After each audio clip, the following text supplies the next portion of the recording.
क्या सहारा निवेशकों को सीआरसीएस पोर्टल के जरिए कि 10 लाख के जगह 15 लाख का रिफंड मिल रहा है, रिसबमिशन का ऑप्शन मिल रहा है?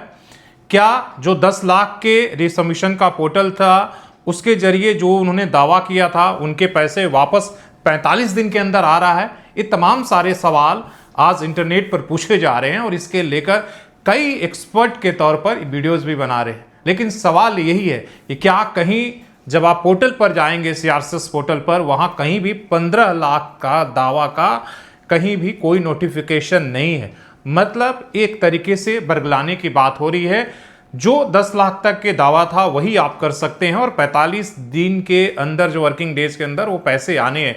लेकिन ये देखा गया है कि अभी भी 50,000 तक ही पैसे वापस आ रहे हैं। भले ही आप दावा 10 लाख के करेंगे, आपकी एक मैच्योरिटी 10 लाख के है, लेकिन पैसे 50,000 के आसपास में आ रहे हैं।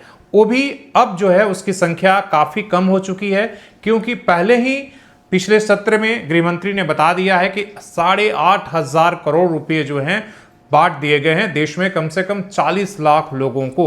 मतलब 8,500 करोड़ रुपए बांट दिए गए हैं और टोटल सीआरसीएस पोर्टल को 2 किस्तों में 5,000 करोड़ टोटल 10,000 करोड़ ही सीआरसीएस पोर्टल के पास है, जिसको पैसे को बांटना है, वो भी 31 दिसंबर 2026 तक। तो अब सीआरसीएस पोर्टल के पास पैसे ना के बराबर हैं। दावा आप 10 लाख करें, 5 लाख करें या 15 लाख तक चले जाएं, लेकिन पैसे नहीं के बराबर है। जब तक अगला किस्त नहीं आएगा या आगे क्या कुछ होगा, सुप्रीम कोर्ट क्या कुछ तय करेगी।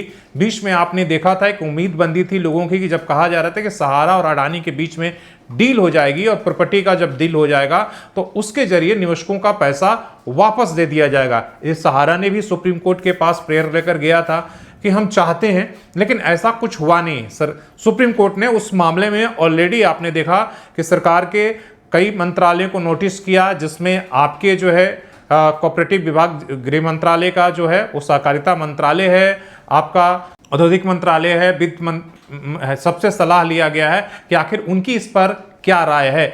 और उसके बाद जो है उस प्रपोजल पर आगे कुछ नहीं बढ़ पाया। मतलब कोई कंक्लूजन नहीं मिला कि सहारा और अडानी के बीच में कोई डील होगा और उस डील होने के बाद उस पैसे का निवेशकों को दिया जाएगा। मतलब अभी भी वो मामला एक तरीके से सुप्रीम कोर्ट में अगले डेट का इंतजार कर रहा है।